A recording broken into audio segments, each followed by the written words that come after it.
para você, para saber se você sabe. Ela tinha mais ou menos 14 anos e algumas pessoas depois me disseram assim: nossa, você perguntou tarde. Uma estatística na Espanha, nós estávamos morando na Espanha entre 92 e 95, passada na televisão, dizia que 70% das moças de 13 anos não eram virgens. Bem, então, aos 14 anos mais ou menos, fiz essa pergunta para ela. E ela disse: ah, você sabe, né, pai? Aí eu digo: filho, eu gostaria de ouvir a sua opinião. Ah, pai, mas você faz cada pergunta? Aí ele ficou assim e disse: depois do casamento. Aí eu falei: filho, mas quem foi que lhe falou isso? Ah, eu entendi das conversas que eu tive com você e com a mamãe. Falei: então o que você entende por casamento? Ah, pai, poxa, você sabe. Digo: vamos lá, filho, o que você entende por casamento? Como é que chama aquele lugar que a gente vai? Fico: qual lugar? Não, quando a gente decide casar, cartório? Pois é, o casamento é ir lá no cartório assinar aquele papel. Falei: filha, nós vamos ter que conversar muito para aprofundar os nossos conceitos, não é? Porque aquilo lá é a legalização de um casamento já existente, que seja a união de duas criaturas que desejam viver pelo resto da vida juntos, ou então aquilo lá é um engodo. Porque as pessoas vão lá e assinam que não tem valor, porque não teve um matrimônio real entre as duas pessoas. Então o papel é nada mais que uma legalização daquilo que já existe, ou então não vale nada. Aí ela ficou olhando, né, tentando entender, e o tempo passa e a gente tem uma outra conversa depois. Aí eu digo assim para ela: filha, pai quer complementar a nossa conversa que a gente já teve, eu gostaria de fazer uma afirmativa, espero que você me compreenda. Você sabe que o papai e a mamãe, nós tínhamos o plano de ter no mínimo 4 filhos, provavelmente até uns 6. Mas aí veio você, veio seu irmão autista, e nunca mais veio filho nenhum. Então, como o papai do céu não mandou, nós mudamos o nosso projeto. O nosso projeto de decisão foi não ter mais filhos para dar atenção a você e ao seu irmão, porque ele demanda muito, como autista. 21 anos, nunca ficou sozinho, sempre ou com a minha mulher, ou comigo, ou com os dois, durante 21 anos. Depois de 21 anos eu consegui convencer minha mulher a sair uma semana comigo para uma outra lua de mel, deixando o menino com a irmã, com a minha mãe, com a moça que cuida da minha sogra, senão não ficava. Então eu disse assim para ela: você sabe que o papai e a mamãe não tem plano de ter outro filho. E eu lhe digo com toda a franqueza: você não tem o direito de trazer outro filho para dentro de casa para a gente criar. Portanto, quando você tiver o seu filho, tenha certeza que você tem condições de criá-lo e educá-lo. Até então, você não tem direito de ter. E nós pensamos que todo pai e mãe deveria dizer a mesma coisa para os seus filhos. Isso colocaria muita trava por aí, porque tem um mundo de pai e mãe que já estão na fase de ser avós e que voltam a ser pai e mãe de filhos que não são seus. E normalmente acontece: sobra para a família dela. É o processo atávico ainda. Nós vivenciamos uma situação de um jovem, filho de espíritas, atuante dentro da casa espírita, vamos dizer onde é. O Vitor já disse que a gente morou em muitos lugares. Essas coisas tem que ser muito cuidadoso para não ficar fazendo referência pessoal, porque senão seria maledicência. Mas o jovem atuante, dedicado, conhecedor da doutrina, um final de semana comprido, que tinha feriados, ele foi para um balneário. E olha que coisa linda, no balneário ele conheceu uma moça que ele nunca tinha visto, espírita também. Olha que maravilha. 2 meses e meio, 3 meses depois, ela liga para ele, estava grávida. E agora? A família decidiu que os dois não casariam, graças a Deus. Porque por causa de um engano vai cometer outro? Nem sabia o que era um ou outro. Resultado, não sabemos o que aconteceu depois. Mas nós vimos o jovem várias vezes vindo, porque os pais o obrigavam a continuar vindo para as reuniões de jovens, cabisbaixo, sentava como ele sentava na entrada, ele saía na saída no término da atividade. Não participava mais, não falava nada, morrendo de vergonha de todo mundo. Uma situação muito complexa que provavelmente tomou dele um tempo enorme para ele superar, porque contrariou tudo o que ele tinha aprendido até então. Nós precisamos ser muito francos com os nossos filhos, com os nossos netos, com os nossos familiares. A responsabilidade é bastante séria. Qual é o momento, então, de iniciar o relacionamento sexual? Qual é a consequência da relação sexual? Natural consequência é a possibilidade da geração de um filho. Ah, mas não tem preservativo hoje? Preservativos não resolvem isso? Então nós assistimos essa calamidade. Alguns pais, inclusive espíritas, dando para os filhos os preservativos. E a educação, quem dá? Então nós ouvimos uma pessoa, que nós fizemos esse comentário uma vez, ela nos perguntou, mas o que a gente faz então se não der o preservativo? Educa. A educação é que é o papel dos pais, não entregar preservativo.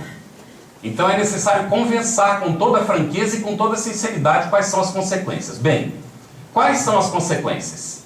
Durante muito tempo nós buscamos isso em autores não espíritas, para poder ter um apoio de fora do espiritismo, para não ficar dizendo que nós somos fanáticos. Finalmente nós encontramos há alguns anos o livro, não sei como é que foi traduzido para o português, não encontro esse livro em português. É Raising Cain, em inglês, e Cuidado com Lourinhos Consentidos, em espanhol, que foi em espanhol que eu travei contato com o livro na Colômbia uma vez fazendo uma viagem. É de Dan Quinlan e outro autor que eu nunca lembro o nome. E ele coloca em 2 momentos no livro a seguinte situação. Eles são psicólogos, trabalhando com jovens, pré e adolescentes em escolas americanas e, portanto, também com os pais. E eles, na experiência deles, chegaram à seguinte conclusão. A juventude, os jovens que se iniciam prematuramente na atividade sexual, normalmente têm dificuldade de amadurecimento psicológico. Então, dos esforços, não sei qual dos dois estava escrevendo, era que as filhas, que na época tinham 12 e 14 anos, aguardassem o momento apropriado para se iniciar na atividade sexual, porque ele as queria ver maduras, com responsabilidade para tomar decisão e não utilizando a sexualidade como um brinquedo para passar o tempo, para não ser utilizada como objeto de outras pessoas, normalmente mais velhas, consideradas mais experientes. Então, isso nos dá um apoio do campo da psicologia. Mas o que fazer para evitar o divórcio? Onde é que está o relógio? O que fazer para evitar o divórcio na fase 2 agora? O primeiro foi namorar bem. O segundo é casar bem. Mas como vai casar bem? Aí nós dissemos para a nossa filha, filha, a amizade real, aquela amizade daquela pessoa que efetivamente é capaz de renunciar por você, esse tipo de amizade você encontra na vida e você coloca nos dedos das mãos. Quando você usa a segunda mão, é um privilégio. Dificilmente você usa as 2 mãos. Amigo verdadeiro. Agora, a pessoa com quem você vai se casar é igualzinho procurar uma agulha num palheiro com o olho vendado. O mais fácil é se espetar. Mas por que isso acontece? Porque, na verdade, os casamentos que existem na Terra ainda são, na sua maioria, casamentos de expiação. Porque nós somos espíritos egressos de compromissos assumidos com o nosso semelhante em aspectos negativos da vida. E temos necessidade de reencontrar esses parceiros. E temos necessidade de reparar os nossos enganos com eles e com aqueles outros que serão os nossos filhos, os agregados da família, e assim sucessivamente. Então não adianta ter ilusão. Não vai ser perfeito o casamento. Porque casamento por amor, na época que nós pesquisamos isso, dizem os autores espirituais, é 1% na Terra. Como já passou algum tempo, nós vamos ser assim bem generosos, 2% na Terra hoje são de casamentos por amor. E nós vamos poder colocar aí que mais de 80% dos casamentos são ainda de expiação e provas. Casamentos por fraternidade também existem, mas são poucos, em que o casal é fraterno, é irmão um do outro. E não significa que não tenha relação marital, eu acho que tem. Mas o que prevalece na relação é essa fraternidade de um pelo outro. Isso é muito bonito. Então nós vamos ver que existem inclusive casamentos acidentais. Nós temos um caso desses no livro Entre a Terra e o Céu, se não me falha a memória, em que o indivíduo deveria reencarnar para acolher na família 6 mentores espirituais que o haviam ajudado. Esses mentores reencarnam como seus irmãos. Ele já está na fase, entrando no período passando da juventude para ser adulto. E esses meninos, ainda todos pequenos, já nascidos, o pai abandona o lar e vai embora. Ele, quando olha aquilo, abandona todo mundo, deixa a mãe com os benfeitores que o haviam ajudado. E vai embora, se encontra com uma mulher que ele não tinha programação de se casar, se casa com ela e reencarna como filho dele e o obsessor dela. E ele tem a vida toda dele martirizada por ela e por ele o tempo inteiro. Então é um casamento acidental. Tem casamentos afins, casamentos fraternos, casamentos de expiação e casamentos de prova. E os casamentos de amor, como nós colocamos. Para que a gente possa entender a função do matrimônio e da relação do casal, nós vamos em Emmanuel, quando ele vai nos dizer que a energia sexual é uma energia dinâmica, construtiva, quando utilizada no sentido positivo, mas que pode ser destrutiva se ela for mal canalizada. Então a consequência do matrimônio, da relação do casal na troca das energias é a constituição do lar, é a bênção da família, é o surgimento da prole, é a educação dos filhos, é a melhoria da sociedade, é o aperfeiçoamento da criatura humana. Então tem uma função fundamental, mas é preciso compreender a diferença entre lar e casa. O que é uma casa? É onde nós encontramos as paredes, os móveis, os utensílios que nós utilizamos. O que é um lar? Quando nós vamos na origem etimológica da palavra em espanhol, nós vamos encontrar até hoje, em espanhol a palavra é hogar, para dizer lar. Hogar era uma antiga fogueira, em torno da qual se reunia o clã, lá no período matriarcal ainda, quando nós vivíamos muito próximos da animalidade, em que não era possível saber quem era o pai. Então os filhos eram filhos da comunidade. Nós vivíamos o matriarcado. Então, num dado momento, se reuniam em torno da fogueira os mais antigos, os anciães, para transmitir os conhecimentos aos mais jovens. Isso nós herdamos, no campo é hábito, se sentar os mais velhos com os mais novos e conversar, contar os causos, as histórias, falando da família, daquilo que aconteceu. É a maneira de transmitir a cultura. Então isso vem desde aquele tempo e isso significa lar. Hoje, dentro dessa sociedade tão pragmática, em que nós saímos de manhã, o casal, para ir para o trabalho, e os filhos ficam, sabe lá se com quem, quando é com a família, ainda bem, mas muitas vezes a própria família, que já são os avós, já não tem mais essa obrigação. Então nós vemos o período em que o lar fica achatado dentro do processo.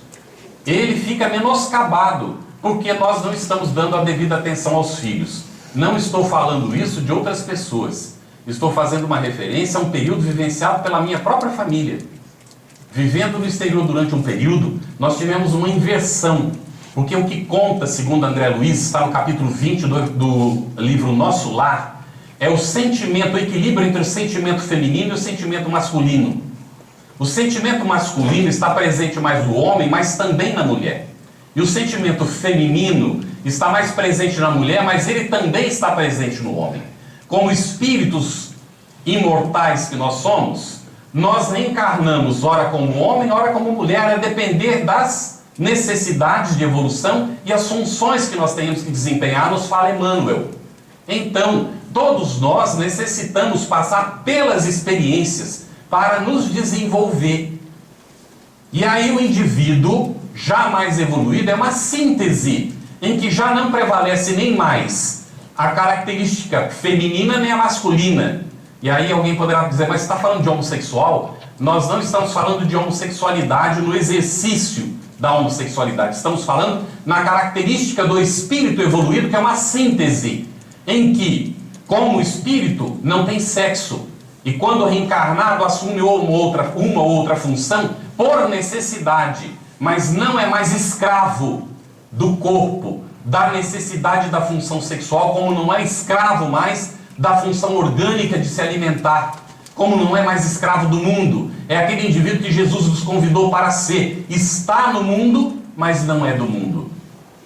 Então essa síntese todos nós vamos alcançar, ou seja, todos nós teremos as características masculinas e femininas. Mas para a constituição do lar, segundo explica André Luiz, é a irmã Laura quem fala para ele, é preciso construir o ângulo reto, em que aqui está o sentimento feminino e aqui o masculino, este cuidando dos interesses da espiritualidade e este cuidando dos interesses do campo material. É desse ângulo reto que nasce o lar. Então há que haver equilíbrio. Nós passamos por uma experiência em que a minha mulher, como diplomata, precisava trabalhar. Eu precisei me licenciar do meu trabalho. E como acompanhante diplomata, na maior parte dos países não tem autorização de trabalho. Então eu cuidava o sentimento feminino dentro de casa, cozinhando, atendendo os filhos. E os filhos se acostumaram com isso.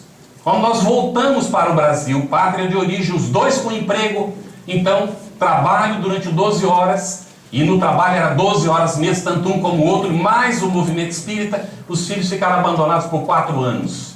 E nós quase que perdemos a nossa filha. Foi um trabalho imenso recuperá-la depois, que levou anos. Quando nós novamente saímos, ela não queria nos acompanhar, mas nós a levamos. E eu voltei novamente a exercer a função feminina, do sentimento feminino dentro do lar, para poder então recuperá-la. Foi aí que aconteceram essas conversas que nós colocamos aqui. Porque no início ela não queria conversar. E a partir do tempo, foi passando o tempo com as conversas, tinha vezes que 2 horas depois ela não queria parar mais de conversar. Então é luta. E quando a gente faz referência para isso, não estamos dizendo que a família é perfeita. Minha mulher sempre me alerta. Por favor, não fica colocando nossa família como referência, porque não é. Não é referência. É uma luta tremenda que continua até hoje. Porque todos nós temos os nossos desafios. Momentos mais felizes e momentos de angústia, de sofrimento, de problema, de dificuldade, que a gente precisa saber enfrentar. Então, é preciso formar o lar. O lar se forma com a presença dos dois, do casal, ou quando um só, cumprindo os dois sentimentos, o que não é fácil. Mas é preciso atender os dois sentimentos, tanto o masculino como o feminino, porque é dessa conjugação que nasce a síntese. Os nossos filhos precisam desses dois elementos equilibradores no seu processo evolutivo. Então nós vamos ver que o estudo do Evangelho no lar, hoje para nós é crucial. Mas quanto tempo demora o estudo do Evangelho no lar? Uma vez por semana, 30, 40 minutos, no máximo 1 hora. Quanto tempo nós temos na semana? A família só vai se reunir nesse momento? Antigamente a família se sentava para almoçar e para jantar. Os pais faziam questão disso. Ainda continua? Parabéns. Não continua? Que hora que a família se reúne? Ah, no final de semana, no domingo. Aí tem a reunião da família. Algumas famílias nem isso fazem mais.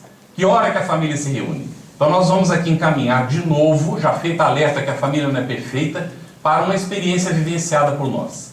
Mudamos para um país, não vou dizer qual é, pragmático. A minha mulher foi antes, alugou uma casa. Quando nós entramos na casa, encontramos vários armários com coisas dentro. E encontramos algumas coisas um tanto quanto estranhas. E vimos que o ambiente era muito pesado. Aconteciam fenômenos.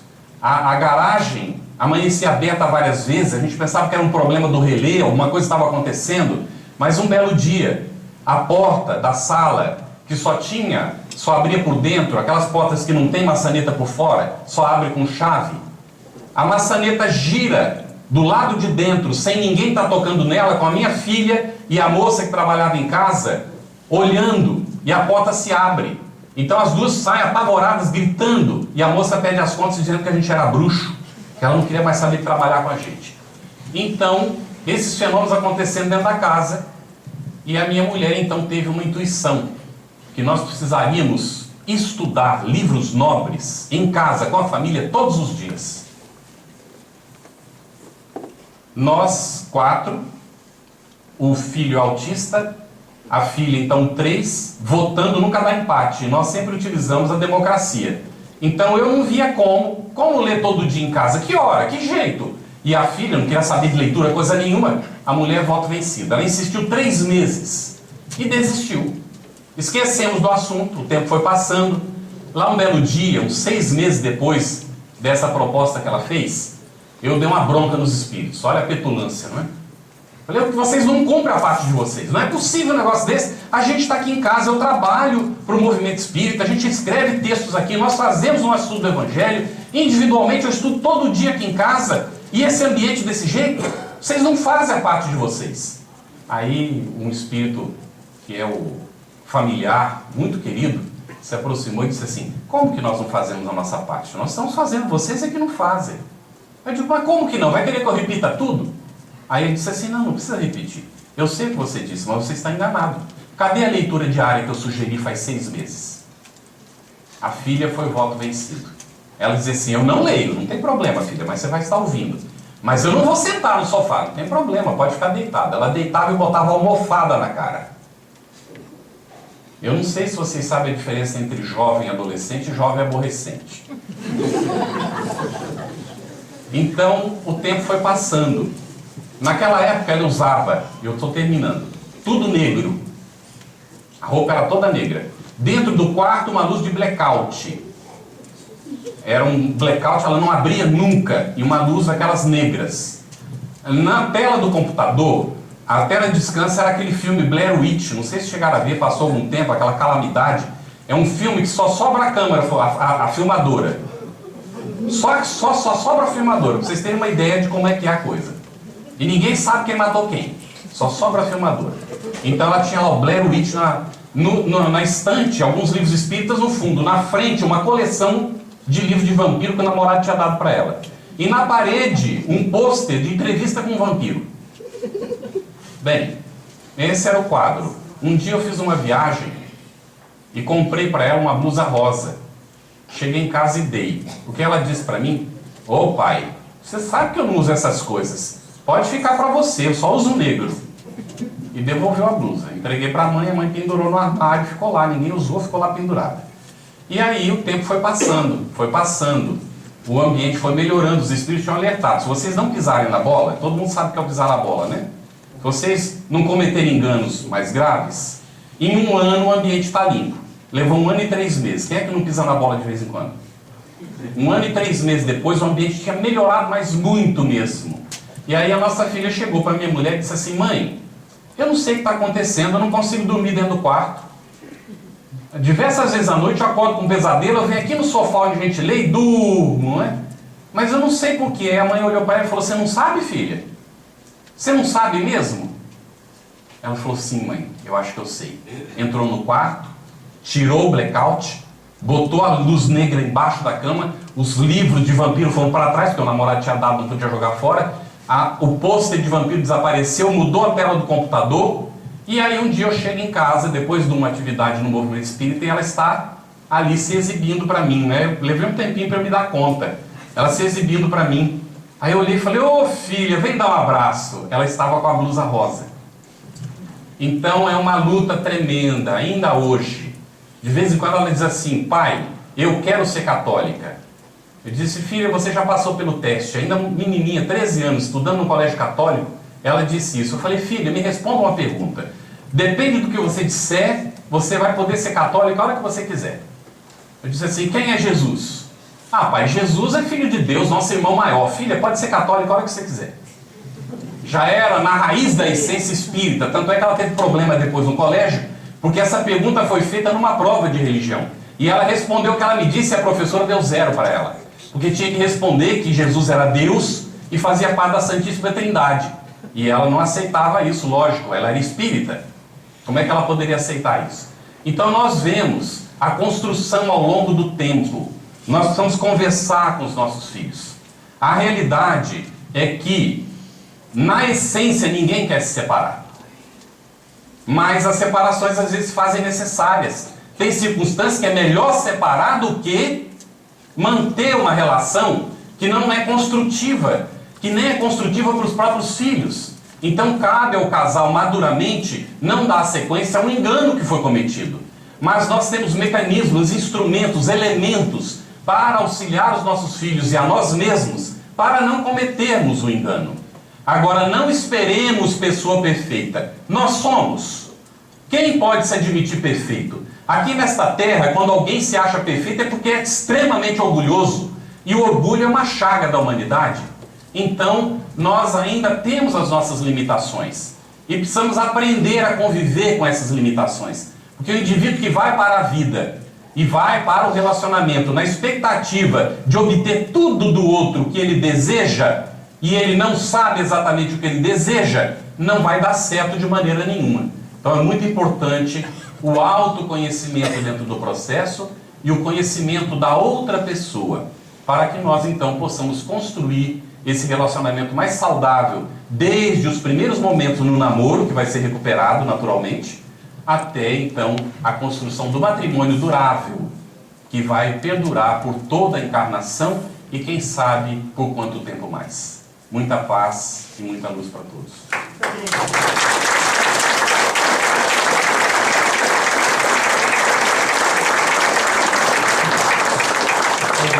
Muito obrigado, Carlos. Certamente um tema que nos ajuda a refletir bastante, porque tratou-se de uma palestra que aliou a teoria à prática e, de facto, torna a palestra muito enriquecedora. Muito obrigado, Carlos. Iríamos fazer um tempo para perguntas e respostas? Pode ser. Pode ser. Então, agora a palavra é vossa. O Carlos está aqui à disposição. Já sabem que a primeira pergunta é sempre a mais difícil. Me levante de novo para vocês se animarem, tá bem? Depois que aparece a primeira, surgem outras, né? Mas a primeira... Vamos lá, gente. Posso fazer uma pergunta? Por favor. Qual a diferença entre separação e divórcio? Olha, nós estamos vivendo um momento muito peculiar. O número de casamentos oficializados com assinatura do papel tem diminuído muito. E tem acontecido muito, pelo menos no Brasil, essas relações que são casamentos consentidos, que não há um papel assinado. E a lei brasileira considera, hoje não sei como é que é a portuguesa, 2 anos de relação nessa situação, de relação marital, é considerado casamento, perante a lei, com todos os direitos. E ainda tem um detalhe, é casamento com universalidade de bens. Então, a pessoa fica mais interessante se casar, não é, quando a pessoa não tem muita convicção do que está fazendo, vai lá e faz o casamento com separação parcial de bens, porque pelo menos o patrimônio que vem da família não é dividido com o outro. Porque nessa situação do casamento tácito por 2 anos, tem juiz que entende que tem que dividir todos os bens. E aí um deles fica prejudicado, não é? Então, qual é a diferença entre casamento e... separação e divórcio. Sim. Isso tem um mecanismo da lei que estabelece isso. Hoje em dia, eu não sei nem se na lei brasileira tem essa diferença. Antigamente tinha a separação e tinha o divórcio. A pessoa ficava separada por um tempo até a lei autorizar o divórcio. O divórcio só acontecia quando a lei dava aquela autorização de divórcio. Até então estavam separados. Agora não sei se aqui a lei funciona dessa maneira. Penso que não. Não. Penso que não. A separação não existe. A palavra separação não existe legalmente. Existe. Nós vamos à contraditória do juiz material e fazemos a separação judicial de pessoas e bens. Tá. O casal deixa os filhos o que tem e tal. O que tem, não é? E portanto, é feito o espólio. Certo, o inventário.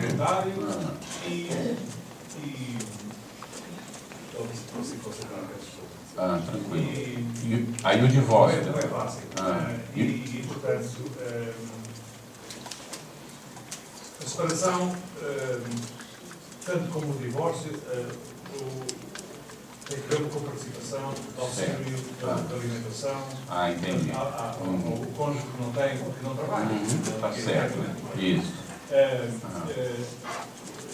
Mas relativamente à questão, nós vamos agora discutir questões do ponto de vista legal, naturalmente. O que está aqui em causa são questões espiritualistas, do ponto de vista espiritual, não é? São questões. Portanto, não sei se a sua pergunta terá a ver mais. Não, era a questão espiritual, era mesmo que queria. Agora, então, nós vamos em termos espirituais, não há diferença entre uma coisa e outra. O que o casal está decidindo fazer, tanto se ele parte para uma separação ou um divórcio, no Brasil hoje não tem mais a figura da separação. Vai diretamente para o divórcio. Inclusive as pessoas podem ir no cartório e fazer hoje, está muito liberado isso. Vão ao cartório e registram a separação lá e o divórcio. E já fica consentido entre eles. Depois só tem que dar a confirmação do juiz. Bom, então não tem uma diferença efetiva. Do ponto de vista espiritual, o que interessa é o casal está unido ou não está unido. Pretende continuar junto ou não pretende.